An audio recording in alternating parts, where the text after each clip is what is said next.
Over the past several years, survivors of violent crime have been a strong force in healing and advocacy. In their activities, they do everything from helping other survivors to being partners with police and advocates for new policies. Some of the survivors in Boston have also been especially vigilant about murder cases which have been unsolved for many years. They include our guests, both have lost close relatives to violent crime. To call for better relations with the Boston Police Homicide Unit and better services for survivors, they plan a vigil tomorrow. We'd like to welcome the founder of Melvin's Mission, Mary Franklin, and Natalie Logan. Thank you both very much for this. I want to start with Natalie. You lost a son. Yes. And how long ago was that? 7 years. So what's it been like trying to get this case figured out? It's been hard. So what I find is that the communication, it's not there. I may call to talk to the detective. I'll get a phone call back maybe a week later. I did have a detective that was working really closely with me. It upset me because he has a new position now. I wasn't told. I don't know who has my son's case. I'm still waiting for a meeting to find out who has the case and what is going on. Now imagine one reason you call is you want to know what's going on, and, Yes. and you're afraid something might fall through the cracks. Maybe other times you hear some interesting information you want to pass on to make sure, just in case. That's true too. And Mary Franklin, your husband was killed how many years ago now? 17 and a half. October 15th will be 18 years for unsolved murder. The murder's unsolved. You have learned some things about this case that you had not known for several years, but other than that, what would you say the back and forth has been like? It's been just really horrific. It's been absolute overwhelming. It's been very, very emotional. To really want to know what's going on with your loved one's case. And the information is either inaccurate or it's given to you in a way where you don't really feel like you've been appreciated or that your loved one is even being respected or appreciated. Now, what about the mindset around these cases? Because, you know, I could easily imagine in a large organization, you might get this overall impression, well, this case is just, it's not going to work for us. We're not going to figure it out. And even if we did find something, maybe it wouldn't hold up well in the courtroom. So let's focus more on preventing things. Well, I know nothing.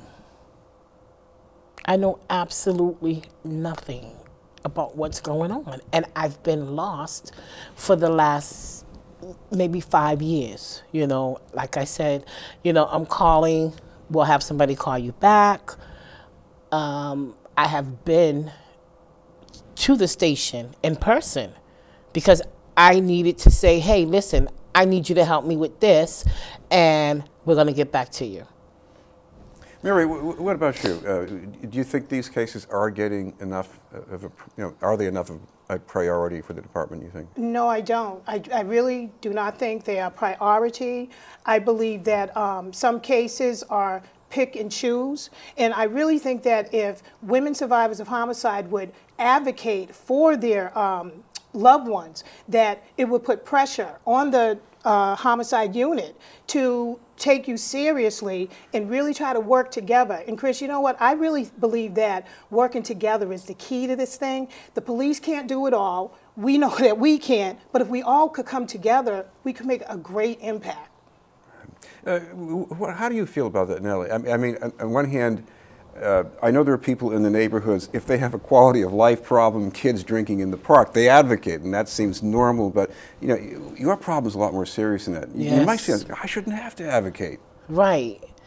And there is no advocacy when you call. So you're left to do everything on your own, really, basically. That's how I feel.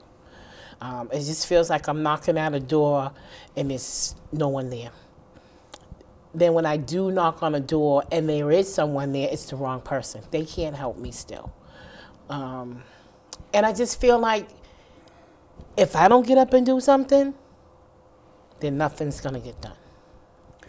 Mary, your approach to this is not to get a bunch of people to complain tomorrow. You're talking about very quiet event? A very quiet event, Chris. You know, generally, women survivors of homicide are looked at as weeping women.